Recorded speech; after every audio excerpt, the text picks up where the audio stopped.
teman-teman semua yang selalu setia menunggu cerita-cerita horor di channel spesial horor ini. Jumpa lagi bersama Mimin. Semoga kita semua dalam keadaan sehat, segar, dan bugar selalu. Kali ini Mimin akan membawakan sebuah cerita dari akun Twitter @nufailsadat berjudul Diculik Setan Alas. Langsung saja, selamat menyimak dan salam horor buat kalian semua.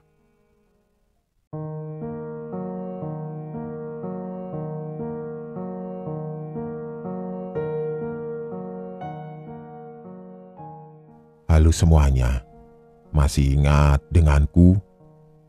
Namaku Nufail Sadat dari Subah Batang atau Alas Roban. Setelah kejadian yang kemarin aku ceritakan terjadi di desaku, perihal tumbal pesugihan, kali ini aku akan menceritakan kisah nyata kembali yang terjadi, bahkan lebih dekat denganku pribadi. Kisah ini dialami oleh tetanggaku yang tinggal berjarak 6 rumah dari rumahku. Aku mengenal secara pribadi dengan Lekdar dan Mbak Sri. Maaf, nama-nama tersebut bukanlah nama sebenarnya. Sudah selayaknya aku merahasiakannya demi menjaga kebaikan nama keluarga tetanggaku ini. Lekdar dan Mbak Sri adalah pasangan suami istri. Mereka tinggal satu dukuh denganku. Sebagai informasi, desa tempat di mana aku tinggal ini sekalipun dilewati oleh jalan raya utama Pantura, namun sisi-sisi desa kami masih dikelilingi oleh hutan belantara yang benar-benar lebat waktu itu. Jauh sebelum pembangunan era modern sekarang ini, termasuk jalan tol dibangun di wilayahku Pantura. Dan belakang desaku, tepatnya belakang rumahku ini, ada sebuah tanah lapang atau lapangan sepak bola kampung yang juga kebetulan ada di sisi pinggiran hutan. Dan di salah satu sisi pojok lapangan persis ada tanah pekuburan warga yang juga letaknya tepat di pinggir hutan. Kuburan Poncol namanya. Kisah ini terjadi dulu saat aku masih sekolah tingkat SMA, kira-kira 22 tahun yang lalu. Ketika itu aku baru pulang sekolah. Aku mendapati ada banyak warga berkerumun di belakang rumahku, lapangan dekat tanah pekuburan warga. Karena penasaran dengan apa yang terjadi, aku tidak langsung masuk ke dalam rumah, melainkan ikut berkerumun dengan banyak warga di sana, mencoba mencari tahu ada apa gerangan, dengan banyak bertanya-tanya pada para tetangga. Dari keseluruhan warga yang ada di sana, hampir semua mata tertuju pada tanah pekuburan di sisi hutan itu. Semakin penasaranlah aku. Ada apa ya kira-kira? Aku bertanya-tanya dalam batin. Kenapa dari setiap warga di sana tampak raut muka ketakutan dan kecemasan yang begitu lekat? Sekalipun hari sudah sore menjelang malam, warga masih tidak beranjak dari tempat bermula mereka berkerumun. Masih dengan rasa penasaran, akhirnya aku tahu atas hal apa yang terjadi saat itu. Untuk menceritakan awal mula kejadian, aku akan putar balik ceritanya sedikit. Jadi, tetanggaku ini, Lekdar dan Mbak Sri, terlibat dalam pertengkaran suami istri.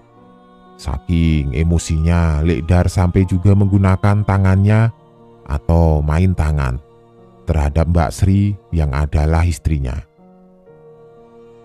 Karena emosi yang telah meluap, meledak-ledak dengan keras memaksa Lekdar memasukkan Mbak Sri yang sudah dipenuhi tangisan ke dalam sebuah kandang ayam di sebelah rumah mereka. Tidak peduli seberapa keras dan histerisnya tangisan Mbak Sri. Singkat cerita, ketika mempunyai kesempatan untuk melarikan diri, Mbak Sri pun kabur dari kandang ayam itu, menuju tanah kuburan warga di pinggiran hutan itu. Dengan masih diiringi tangisan yang menyedihkan karena ulah suaminya, Mbak Sri terus berlari menuju tengah hutan tersebut. Dari kejadian pertengkaran pasutri ini, banyak dari tetangga-tetangga sekitar yang akhirnya merasa cemas dan khawatir atas kondisi Mbak Sri saat itu. Sehingga mereka memutuskan untuk menyusul Mbak Sri ke tengah hutan untuk memintanya agar segera pulang saja. Namun, ketika para warga beserta suaminya, Lekdar, mengejar masuk ke hutan, Mbak Sri malah semakin lari menjauh dari kejaran warga. Dan anehnya, untuk perempuan seusia Mbak Sri, tidak semestinya ia bisa berlari begitu cepat di tengah hutan belantara yang sangat lebat seperti itu. Bahkan, anak-anak muda desa yang terbiasa bermain sepak bola yang seharusnya masih mempunyai tenaga yang lebih kuat, sama sekali tidak ada yang mampu mengejar pelarian Mbak Sri ini. Padahal keberadaan Mbak Sri juga masih tampak oleh mata para warga yang mengejarnya. Hanya saja saat itu sepertinya ia bukanlah Mbak Sri yang dikenal warga sehari-harinya. Atau entahlah, pikiran warga pun kacau serta takut memikirkannya. Jangan-jangan Mbak Sri sudah ada perewangannya, sudah disusupi makhluk sebangsa jin pada jasad hidupnya ketika ia lari memasuki hutan. Dengan diliputi keputusasaan, Lekdar dan semua warga yang mengejar Mbak Sri akhirnya memutuskan untuk kembali ke desa. Dengan satu alasan kekhawatiran, bila terus dikejar Mbak Sri malah akan semakin masuk jauh ke dalam hutan dan tidak akan pernah kembali lagi ke rumah. Itulah awal kejadian itu bermula, sehingga aku mendapati banyak warga berkerumun berkumpul dengan tampak kecemasan pada wajah-wajah mereka saat itu. Dan kita kembali ke awal cerita di mana aku sedang mencari tahu kebenaran kejadiannya.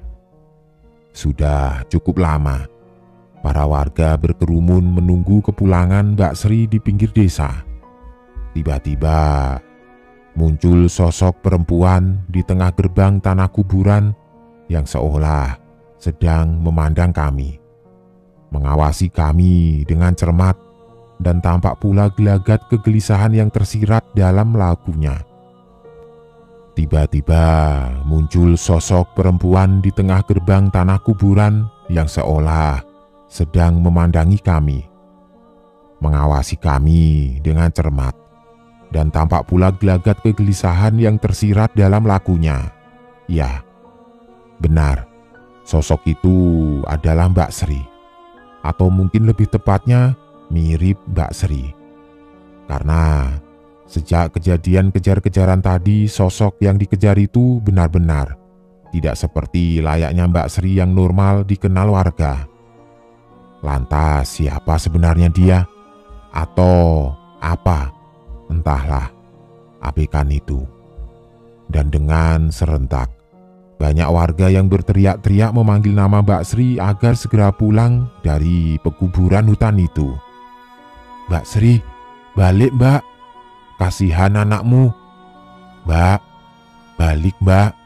Begitu terus sahut-sahutan teriakan warga terhadap Mbak Sri yang terdiam saja di gerbang kuburan itu.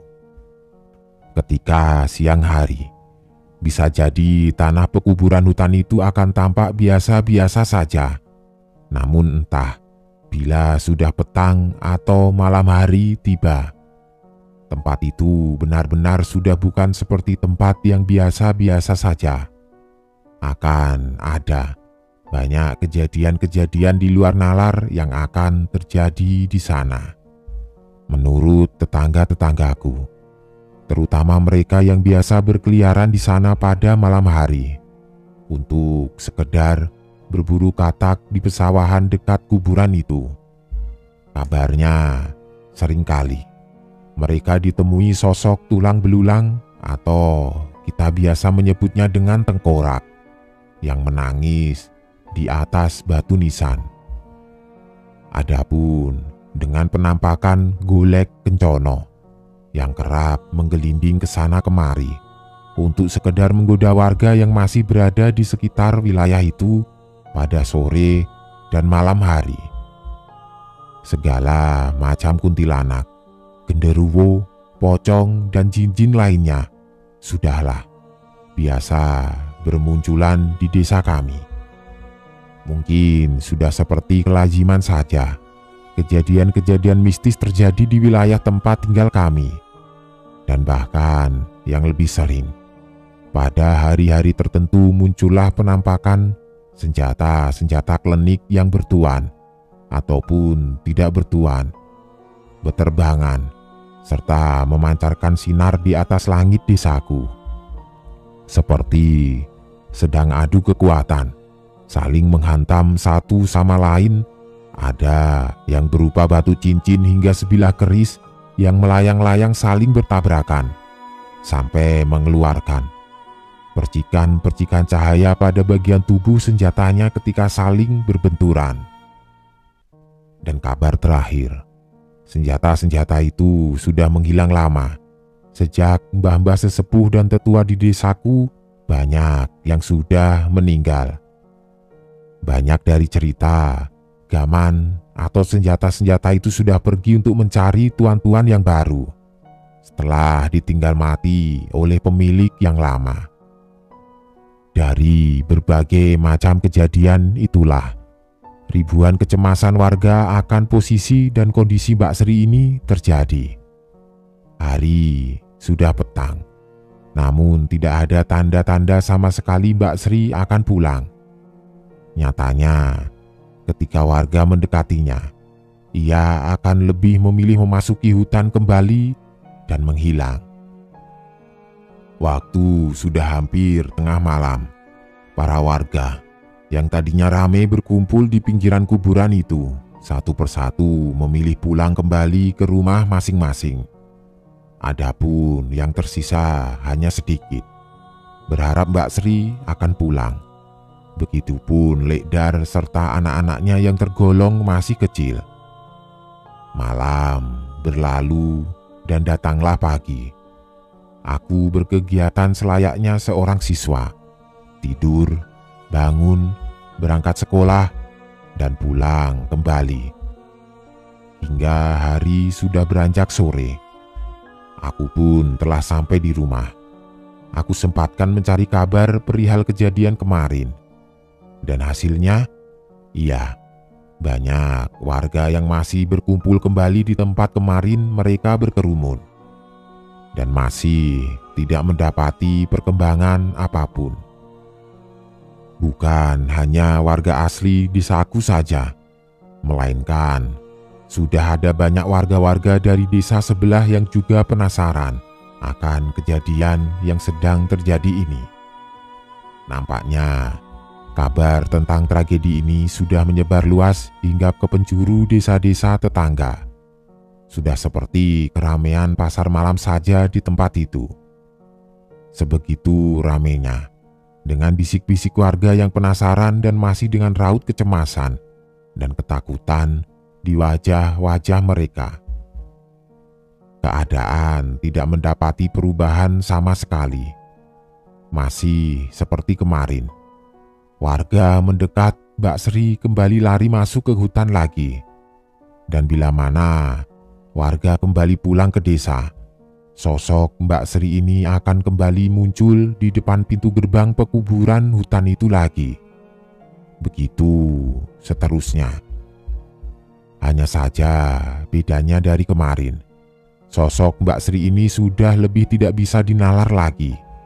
Saat warga mengejarnya, Mbak Sri bisa bertingkah layaknya binatang monyet yang bisa dengan mudah memanjat pohon jati yang besar-besar tanpa kesulitan, serta melompat dari pohon ke pohon lainnya. Semakin takutlah sudah para warga yang terlibat pengejaran sosok Mbak Sri ini. Bagaimana tidak, sosok yang mereka kejar sudah benar-benar berbeda dari biasa yang mereka kenal. Sudah seperti makhluk lain saja. Apakah itu sosok Mbak Sri? Ataukah jin jahat yang sengaja menyerupainya? Dan bila mana itu benar adalah Mbak Sri, bahkan sepandai-pandainya orang naik pohon, melompat antar pohon satu ke pohon lainnya, tidak mungkin bisa semudah dan selincah itu. Apalagi ia hanyalah seorang ibu rumah tangga biasa. Semakin kalut saja kecemasan para warga pada akhirnya. Hari sudah melewati waktu maghrib, tapi warga bukan malah memilih pulang, melainkan lebih banyak lagi dan berdatangan untuk ikut membantu mencari Mbak Sri. Warga dari desa sebelah sampai desa-desa yang jauh, antara penasaran dan tergerak untuk ikut membantu menyelesaikan kejadian itu. Sampai pagi pun datang kembali. Hari ketiga, keempat, kelima, sampai hari ke-10, keadaan masih tetap sama. Bahkan kejadian-kejadian aneh dari sosok Mbak Sri ini lebih kerap mengisi keseluruhan kejadiannya. Semakin aneh, tidak bisa dinalar, cemas, tegang, bercampur jadi satu. Itulah yang dirasakan banyak warga di sana. Segala macam cara sudah banyak dilakukan, dari kelompok-kelompok pengamanan sipil sampai kepolisian pun benar-benar tidak bisa melakukan apa-apa. Sepertinya sudah saling pasrah, namun juga tetap tidak beranjak dan terus berkumpul di pinggiran desa saja. Banyak pertolongan dari warga-warga desa lain, dari memanggil orang pintar atau dukun sampai kiai atau ulama didatangkan ke sana. Kiai dari kota Pekalongan sampai kota Semarang juga sudah ada yang didatangkan di tempat kejadian, berharap kejadian datang sehingga Mbak Sri bisa pulang. Rupa-rupanya kejadian ini sudah benar-benar menyebar luas sampai ke berbagai wilayah. Aku sendiri entah sudah tidak berpikir ini adalah suatu hal yang lazim, sekalipun juga kerap berjumpa hal-hal mistis di desaku. Ini sudah di luar batas pemikiran banyak orang yang ada di tempat kejadian. Setelah berapa lama, di hari ke-10 akhirnya ada sedikit titik cerah. Ada satu kiai yang akhirnya bisa berkomunikasi dengan Mbak Sri, yang juga masih terus berlaku hal yang sama. Dikejar, lari masuk ke hutan. Dan ketika warga kembali ke desa, ia muncul kembali di gerbang kuburan. Sang kiai berkata, sosok Mbak Sri ini muncul di kuburan itu hanya sedang berusaha mengincar anak-anaknya untuk ia bawa pergi bersamanya. Karena itulah, ia kerap kali muncul seperti sedang mengintai warga desa, dengan pandangan seperti layaknya harimau yang hendak menyergap mangsanya.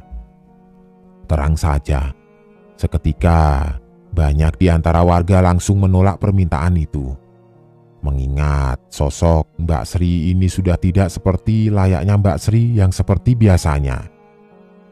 Dan segeralah Lekdar dan para warga terpilih untuk menyembunyikan keberadaan anak-anak Likdar dan Mbak Sri ini. Semakin mencekamlah keadaan selanjutnya. Sama-sama saling mencuri kelengahan. Tegang dan menakutkan. Mbak Sri mencari kelengahan warga untuk mengambil anak-anaknya. Warga juga terus berusaha mencari kelengahan Mbak Sri untuk bisa menangkapnya. Terus hingga lagi-lagi malam pun terlewati kembali. Hari ke-11. Keadaan semakin mencekam dan menegangkan. Bagaimana tidak, sosok Mbak Sri yang menampakkan diri sebelumnya kali ini muncul dengan wujud yang sangat berbeda dari yang sudah-sudah. Wajah yang tampak kemarin-kemarin kini berubah menjadi seperti perpaduan antara manusia dan siluman. Separuh dari wajah Mbak Sri kini tampak lebih menyeramkan, berwarna merah.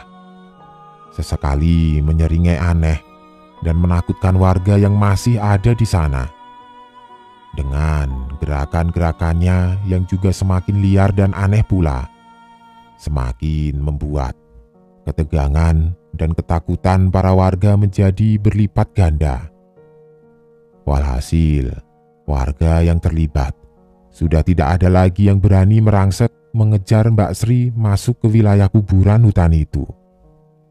Mereka lebih memilih untuk tetap berada di sisi desa saja. Dikhawatirkan bila memaksa mendekat malah akan menambah korban warga yang lain. Hanya menunggu dan terus menunggu sembari tetap waspada. Sekali lagi aku kabarkan bahwa tidak ada pengurangan warga dari hari ke hari. Yang ada malah semakin bertambah warga-warga desa lain yang berdatangan, yang mungkin penasaran akan kisah yang terjadi di desaku. Namun, lagi-lagi mereka hanya bisa menonton sambil saling berbicara kasak-kusuk, menerka-nerka, tanpa alasan pasti perihal kejadian ini saja. Dan tetap tidak ada yang bisa dilakukan atau berani mengambil langkah apapun sama sekali.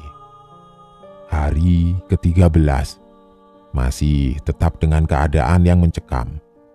Tiba-tiba hari itu, sosok Mbak Sri sudah tidak muncul lagi. Tidak menampakkan keberadaannya lagi. Seperti tiba-tiba hilang begitu saja. Dan kebingungan warga sudah pasti lebih bertambah kuat. Di mana Mbak Sri? Di mana Mbak Sri? Kemana dia? Sebelum akhirnya pasrah. Warga pun bersepakat untuk sekali lagi memberanikan diri terakhir kalinya. Mencari Mbak Sri dengan masuk ke dalam pekuburan hingga jauh ke dalam hutan itu.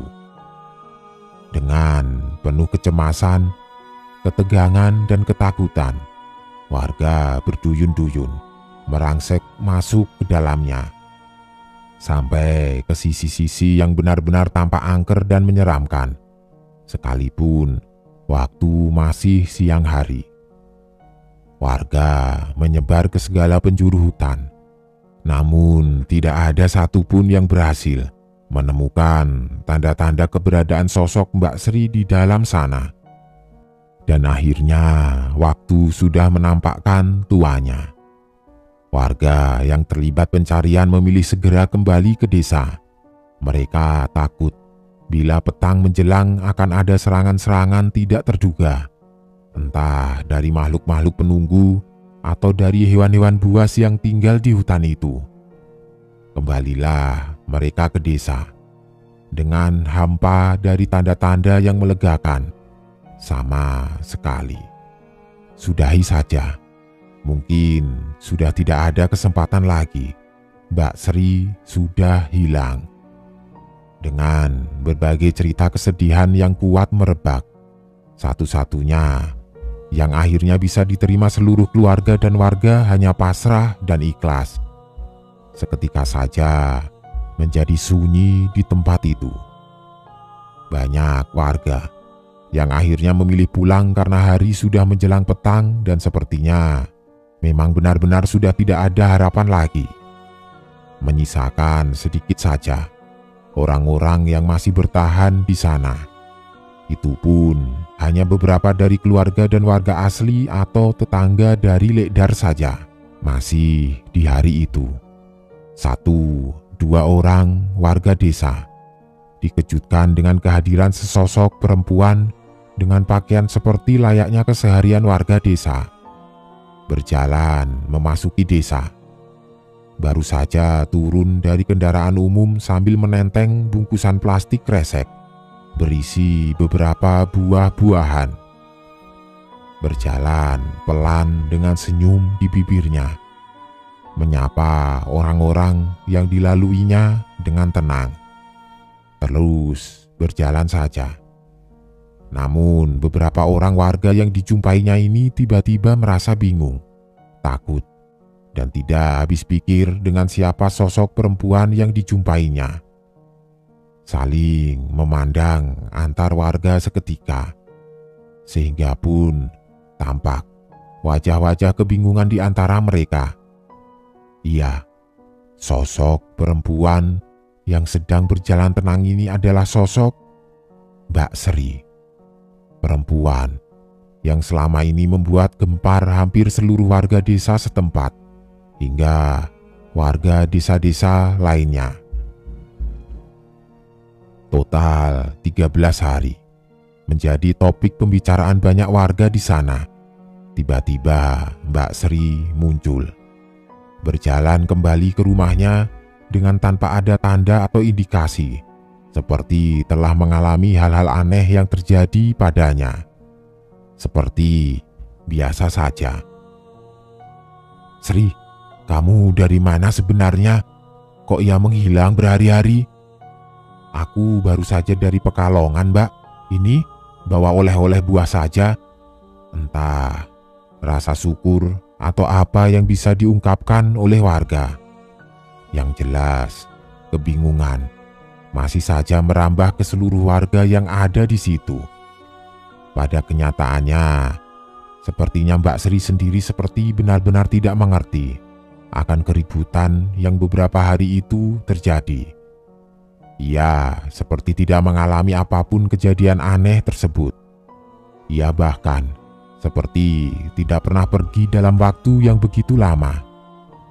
Jadi, siapa sebenarnya sosok yang selama ini menghantui warga di tanah pekuburan hutan itu? Semakin membingungkan saja. Dan benar-benar tidak ada jawaban serta penjelasan yang pasti sampai detik ini. Melainkan desas-desus yang mengatakan bahwa sosok Mbak Sri ini memang benar kabur dari rumah pada saat awal kejadian itu. Namun, ketika ia memasuki hutan pekuburan, rupanya ia juga telah diculik dan dibawa oleh makhluk penghuni wilayah hutan itu, yang juga bersinggungan erat dengan para jin yang menguasai wilayah pantai Ngebum di daerah kota Pekalongan. Yang katanya di wilayah itu jugalah ada banyak para korban-korban keusilan dan kejahatan jin-jin penguasa alas roban, termasuk dari kejahatan jin-jin lampor yang kerap kali membuang korban-korban penculikannya, ataupun pelaku-pelaku pesugihan di wilayah alas roban ini, yang akhirnya berakhir dengan tipu daya sang jin penguasa alas roban menghilang. Ketika dicari keberadaannya, acap kali bisa ditemukan di wilayah pantai Ngebum di kota Pekalongan. Hanya saja, bila memang beruntung, si korban kemungkinan bisa kembali. Namun bila tidak, walhasil dia akan selamanya tinggal di dunia para jin ini sampai kelak kiamat datang. Hingga aku tulis kisah ini, sepertinya Mbak Sri memang tidak benar-benar mengerti kebenaran yang terjadi. Atau mungkin memang sudah memahami tapi mungkin sengaja dirahasiakan saja. Entahlah, hanya Tuhan yang tahu sebenar-benarnya kebenaran.